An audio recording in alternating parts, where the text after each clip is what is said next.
bienvenidos. Hoy es miércoles 17 de noviembre, un día en que España está de enhorabuena. Enseguida se lo contamos, antes conocemos las portadas de los periódicos. Comenzamos como cada día por el diario El Mundo. Rubalcaba da por bueno que Rabat liberó a los saharauis. Sostiene que los datos que le facilitó el ministro Cherkai refutan las acusaciones contra Marruecos. Jiménez, el gobierno no puede reaccionar ante opiniones. Y en foto de portada vemos al ministro Pérez Rubalcaba durante la reunión que mantenía en el día de ayer.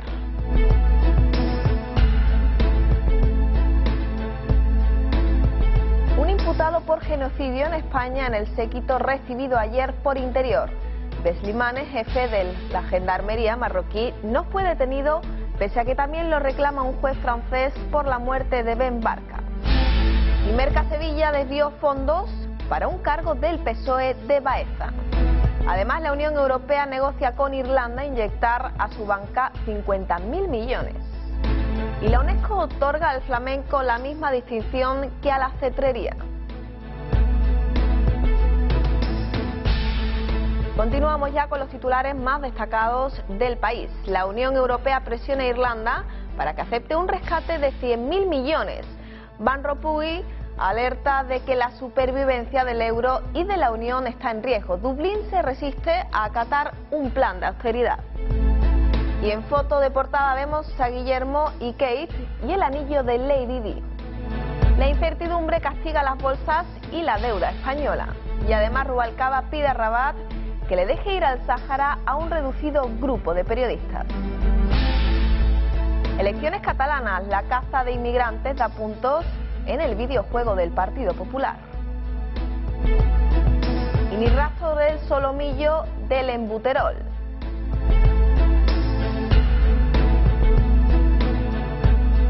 Continuamos ya con los titulares más destacados de La Razón. Marruecos se impone. Rubalcaba no condena la muerte del español ni pide explicaciones por la censura a la prensa.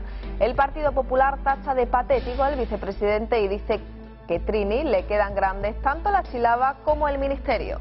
El ministro marroquí insinúa, para justificar la violencia, que Al-Qaeda está detrás de los disturbios en el Ayun. Y en foto de portada, el flamenco por sí para España y la humanidad. La seña de identidad andaluza, la dieta mediterránea, los castells y el can de Siliva de Mallorca declarados patrimonio inmaterial por la UNESCO. Alarma financiera en la Unión Europea. La bolsa española vuelve a niveles de agosto por la crisis de deuda. Y más noticias. La diplomacia vaticana se moviliza para salvar a Shiva Bibi, la cristiana condenada a la horca en Pakistán. El gobierno da más de 400.000 euros a los jubilados sindicales y solo 40.000 a la Fundación Alzheimer en España. Y la Moncloa hace campaña, da 500 millones de euros al Estatut y cede los trenes regionales al gobierno catalán.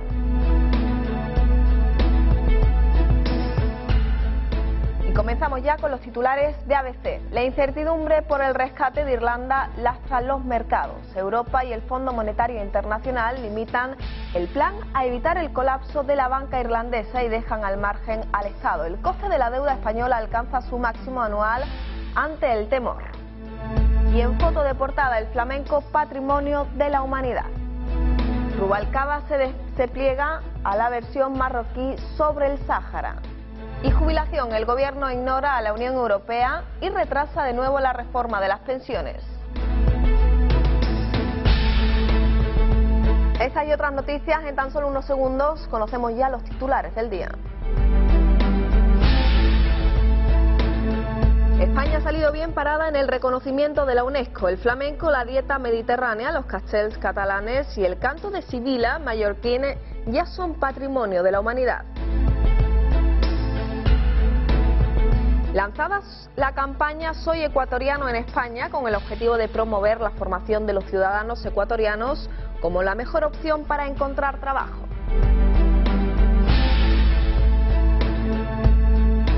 La Unión de Consumidores en Andalucía ha vuelto a pedir este año que se adelanten las rebajas al 2 de enero como ya se hizo hace 2 años.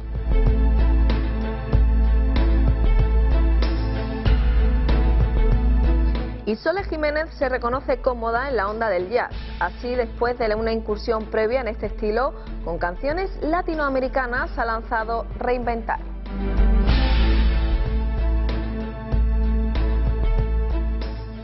La UNESCO reconoció al flamenco, a la dieta mediterránea, a los castells catalanes y al canto de la sibila mallorquín, a la cetrería también como patrimonio inmaterial que han quedado incluidos en su lista representativa.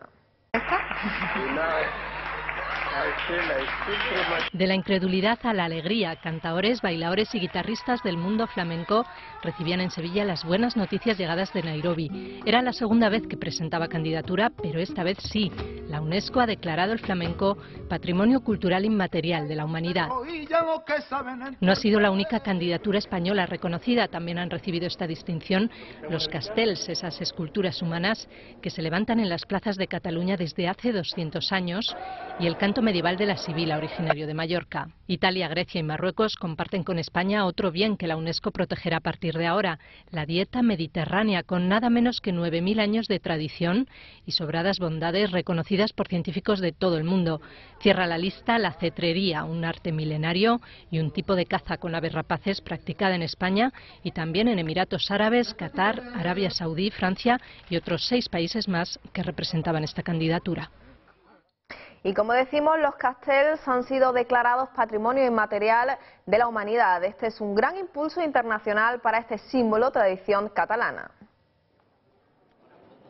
Los castells de Barcelona han celebrado el reconocimiento por parte de la UNESCO de las torres humanas típicas de Cataluña como Patrimonio Cultural Inmaterial de la Humanidad y han admitido la responsabilidad que supone para todas estas agrupaciones el prestigio internacional que conlleva este nombramiento. Y la ministra de Medio Ambiente, Medio Rural y Marino, Rosa Aguilar, ha reivindicado la dieta mediterránea como una expresión cultural que ayer se hizo realidad con la distinción como Patrimonio Inmaterial de la UNESCO.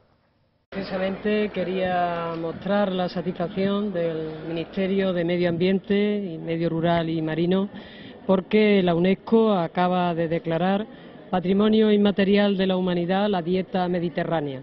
Esta fue una apuesta decidida, hecha desde el Ministerio de la mano de la Fundación de la Dieta Mediterránea, que luego recibieron y respaldaron y han estado en ello otros países de la Unión Europea como Italia y Grecia, y que al final hemos conseguido el objetivo.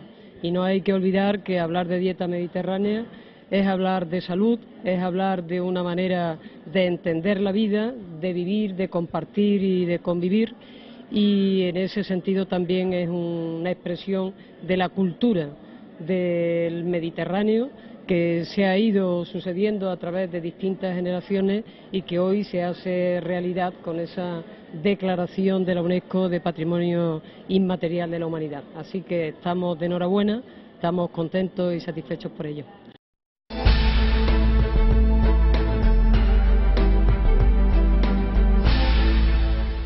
Y 2 alcaldesas de municipios de una misma provincia situadas en extremos opuestos del ranking que valora a los regidores españoles. La alcaldesa de Cádiz, Teófila Martínez, es la responsable municipal mejor valorada del país frente a la socialista Pilar Sánchez, regidora del municipio vecino de Jerez de la Frontera, que se encuentra en el puesto número 81 en el último del ranking. Se trata de una de las conclusiones que aparecen en el estudio Mercociudad 2010, que evalúa la reputación de las ciudades españolas de más de 100.000 habitantes y ofrece una amplia radiografía sobre la gestión local. El examen para medir la gestión municipal ha mirado con lupa el acceso a la cultura que ofrecen los consistorios, así como la limpieza de la ciudad y su mantenimiento, además de la seguridad, el tráfico, las zonas verdes y deportivas, los servicios sociales y la vivienda. La nota de Cádiz en este capítulo es de 988 puntos, la segunda mejor de España, mientras que la de Jerez es de 200, la peor. Este análisis examina diferentes factores. Uno de los más importantes es el de la opinión que tienen los ciudadanos de sus regidores. Y la distancia entre Martínez y Sánchez es abismal. Durante este estudio se ha medido la cercanía de los alcaldes con sus vecinos, su capacidad de gestión y su liderazgo. Y cambiamos de asunto. El vicepresidente primero del Gobierno y ministro del Interior, Alfredo Pérez Rubalcaba, se reunía con el titular del Interior marroquí, que devuelve en plena crisis del Sáhara Occidental la visita que hizo el primer ministro de Rabat tras los incidentes de la ciudad de Melilla. La visita del ministro marroquí coincide con la ofensiva que la oposición ha lanzado en el Pleno del Senado para pedir explicaciones al Gobierno sobre el suceso del Aaiún. Reunión en Interior. Rubalcaba recibió a su homólogo marroquí Taib Cherkaoui en plena crisis del Sáhara. Después de la reunión no hubo una comparecencia conjunta, hecho que ha suscitado numerosas críticas de PP e Izquierda Unida que acusan al Ejecutivo de falta de transparencia. La visita de Cherkaoui responde a la que realizó Rubalcaba a Marruecos tras los disturbios de Melilla, pero coincide con la ofensiva que la oposición lanzará en el Senado para pedir explicaciones al Gobierno por su actitud ante los sucesos del Aaiún y la prohibición de entrada de periodistas españoles. Fuera, una veintena de jóvenes protestaban en defensa de los derechos del pueblo saharaui, coreando gritos contra Marruecos y España.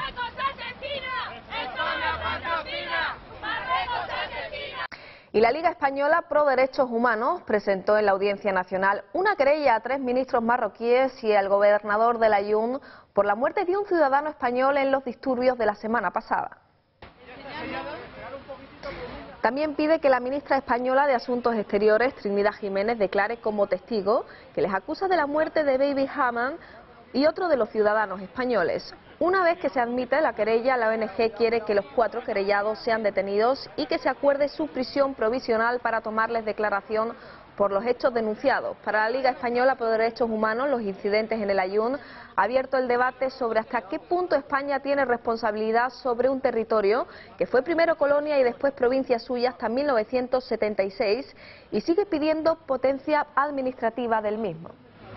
Nos basamos en el artículo 23 reformado número 4, en el que la Audiencia Nacional puede intervenir cuando muera un español o alguien que tenga vinculación con España. Consideramos que todos los saharauis tienen derecho, porque están vinculados a España, aparte en este momento se da la circunstancia que hay un muerto español. Que quede claro que nosotros nos vamos contra el pueblo marroquí ni contra ni la nación marroquí. Vamos contra el gobierno marroquí, que primero le llama súbditos a sus ciudadanos y segundo que es delito de alta traición decir que el Sáhara no es marroquí. Nosotros conocemos cientos de personas que son favorables de que se le dé el derecho de autodeterminación al pueblo saharaui y de alta representación del gobierno marroquí. Lo que pasa es que no lo pueden decir porque entrarían automáticamente en las cárceles.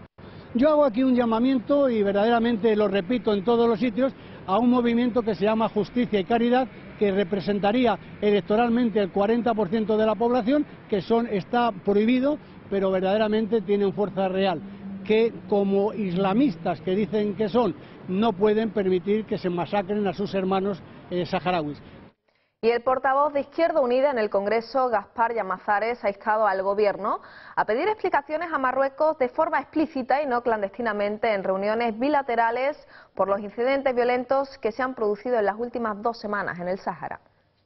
Estamos en estos momentos en la rueda de prensa, en primer lugar, pues mostrando nuestra solidaridad con el pueblo saharaui, que sufre del olvido y de la complicidad del Gobierno español, y que en nuestra opinión merece que el Gobierno le pida al Gobierno de Marruecos, no de forma clandestina, como en la reunión de hoy entre el ministro del Interior y su homólogo marroquí, sino de forma explícita, que le pida una investigación sobre los hechos ocurridos en el Aaiún, que pida una investigación y responsabilidades sobre las consecuencias de esos hechos, muertes, torturas, todo tipo de vulneraciones de los derechos humanos, y por otra parte que el Gobierno, además de condenar y pedir explicaciones, haga un llamamiento a Naciones Unidas para que la MINURSO haga vigilancia no solamente del derecho internacional, en cuya materia tiene bastante que hacer, sino también de los derechos humanos.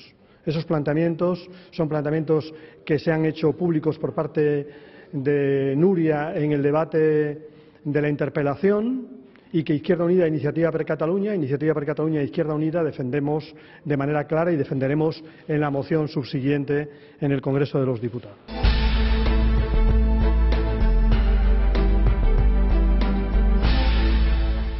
Diversidad Cultural, junto a la Fundación Valentín Madriaga y el Centro de Investigaciones de Valores Sociales y Empresariales, han organizado la conferencia ¿Por qué los valores de la empresa?, que ha dado inicio a los desayunos empresariales programados hasta marzo de 2011.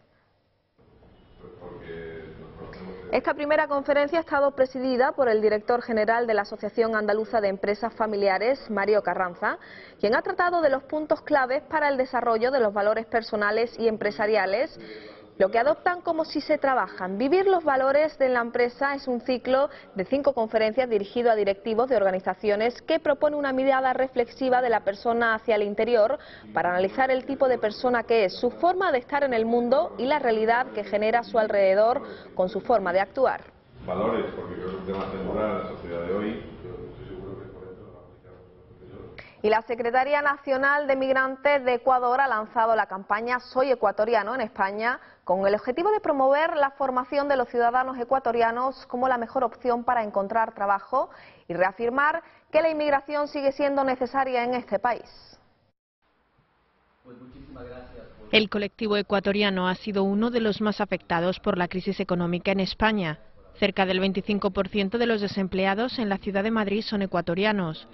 En este contexto, la Secretaría Nacional del Migrante de Ecuador ha reaccionado y ha lanzado la campaña Soy Ecuatoriano en España, con el objetivo de promover la formación como la mejor opción para encontrar trabajo. Así lo explica el representante de la Senami, Óscar Jara.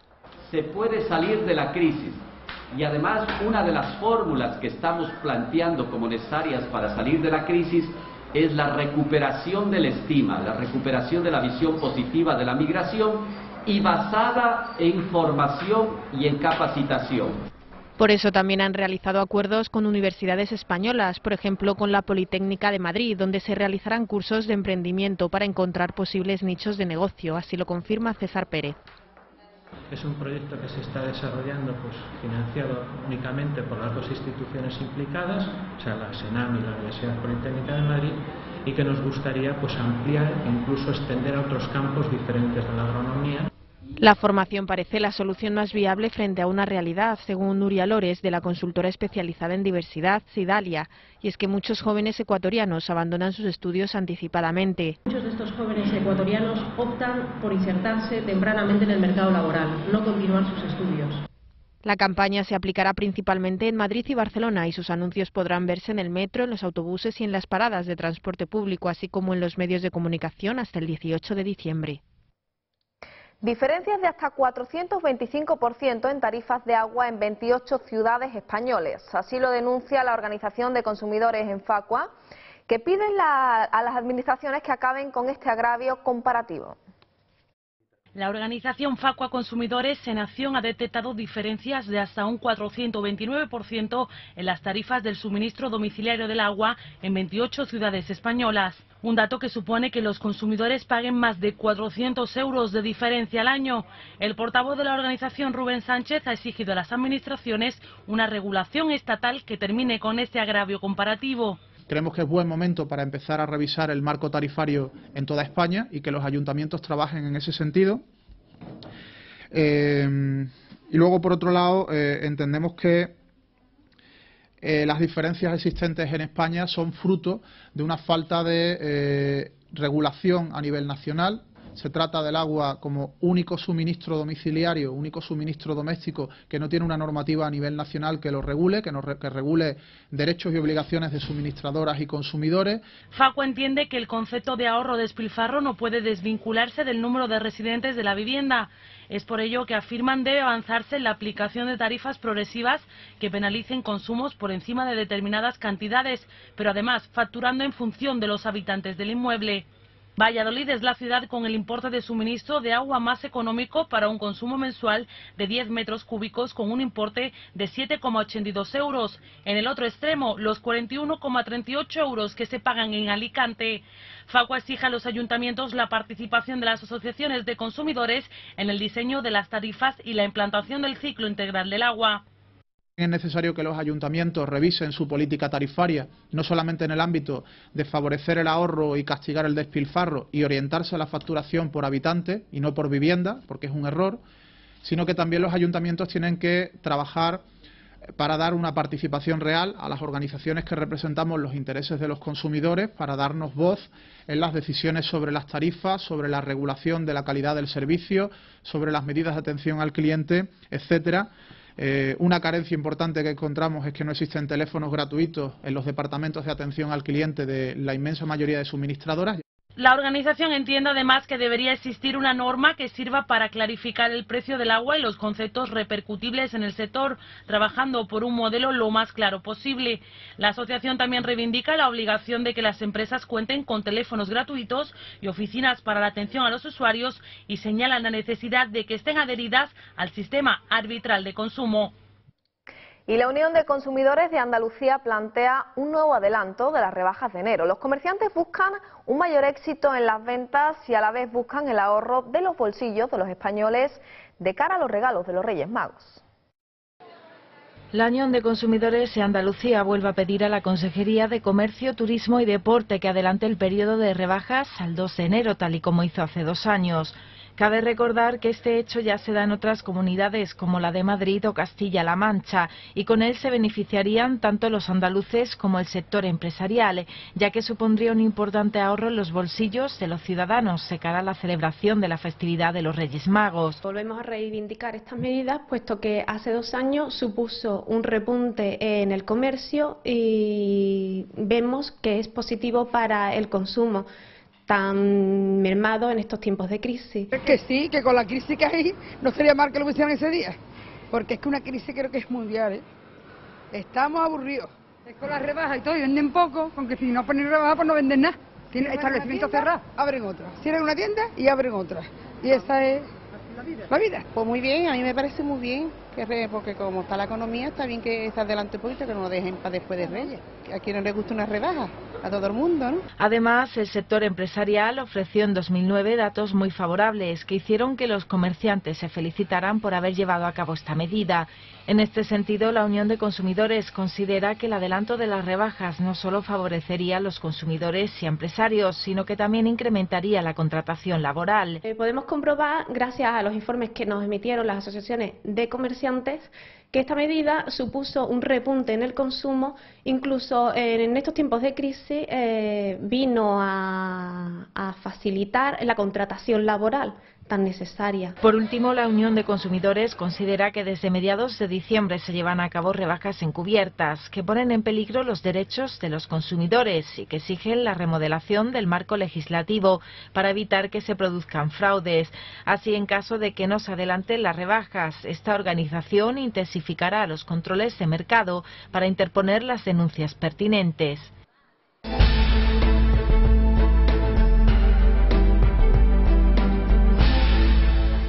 Y la Unión Europea se prepara para el rescate de Irlanda en el momento en que Dublín quiera acogerse a los fondos de ayuda. El dinero está disponible en el Fondo de Ayuda Paneuropeo, pero Irlanda se resiste a la asistencia porque no quiere perder soberanía a cambio de ayuda.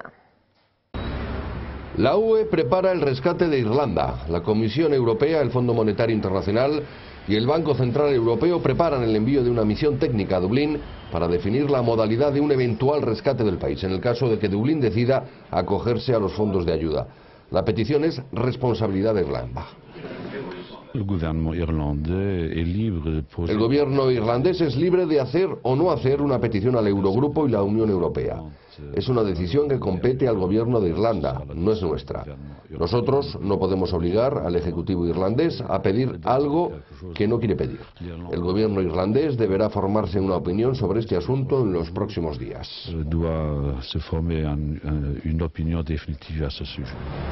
El dinero está disponible en el Fondo de Ayuda Paneuropeo, pero Irlanda se resiste a la asistencia. El Consejo está preparado para poner a disposición los fondos necesarios para su rescate, aunque aún se desconoce el importe de la suma para el sistema bancario irlandés. Dublín se resiste por temor a que la UE pueda imponer una subida de impuestos. L'Unione infatti potrebbe chiedere un aumento delle tasse. El problema es económico y político. Dublín no quiere perder soberanía a cambio de la ayuda, ni que le impongan agendas como en el caso de Grecia. Dublín rechaza una ayuda al Estado, pero podría aceptar una recapitalización más discreta de sus bancos. Y las mociones contra el primer ministro italiano Silvio Berlusconi se votarán el próximo 14 de diciembre. Serán dos, una de censura promovida por la oposición y un voto de confianza en el Senado lanzado por el propio Berlusconi. Aroma de elecciones anticipadas en Italia. Los presidentes de las dos cámaras del Parlamento han acordado con el presidente de la Nación, Giorgio Napolitano, que el 14 de diciembre se votarán las dos mociones que penden sobre el gobierno de Silvio Berlusconi. Para entonces ya se habrá aprobado el presupuesto 2011, un objetivo prioritario. El 13 del mes próximo, el primer ministro italiano pronunciará un discurso en el hemiciclo y el día después vendrán las mociones, una de censura promovida por la oposición y un voto de confianza en el Senado lanzado por el propio Berlusconi. Tras la ruptura con Gianfranco Fini, Berlusconi mantiene el control de la Cámara Alta, pero no el de la Cámara de Diputados. Adelantar las elecciones parece la opción más probable si el Cavaliere no supera la moción de censura. Lluvias, precipitaciones y bajas temperaturas durante todo el día.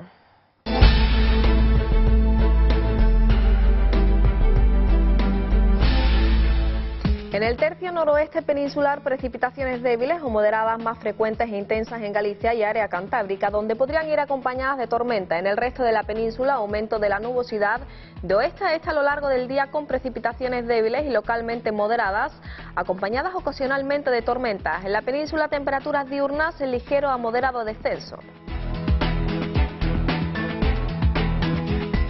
Isola Jiménez se reconoce cómoda en la onda del jazz, así que después de una incursión previa en este estilo con canciones latinoamericanas, se ha lanzado a reinventar clásicos españoles de los últimos 40 años en lo que ha calificado en una entrevista como una pirueta musical. Su incursión en el Latin Jazz, que tuvo como fruto su disco Dos Gardenias, la dejó tan encantada que Sole Jiménez ha repetido en este estilo, aunque cambiando las canciones latinoamericanas por clásicos españoles de los últimos 40 años. Serrat, Cecilia, Nacho Vega, Kiko Veneno o Alejandro Sanz tienen sitio en Pequeñas Cosas. Reconozco que busqué autores, y busqué incluso autores que no han podido entrar, porque las canciones a veces cuesta que convivan en el universo Latin Jazz, ¿no? Pero este disco tiene algunas sorpresas. Una, el dueto con Joan Manuel Serrat, casi 20 años después de su primera colaboración. Y otra, la inclusión de dos temas nuevos de su puño y letra, Un tren perdido y Mujer, algo que todavía no cree que se haya atrevido a hacer. Visitó autores tremendamente grandes de este país, ¿no? Y ponerme a su altura poniendo dos temas, pues es un atrevimiento por mi parte. Gandía ha sido el lugar elegido por Sole Jiménez para estrenar en directo Pequeñas Cosas. Será el próximo 7 de diciembre.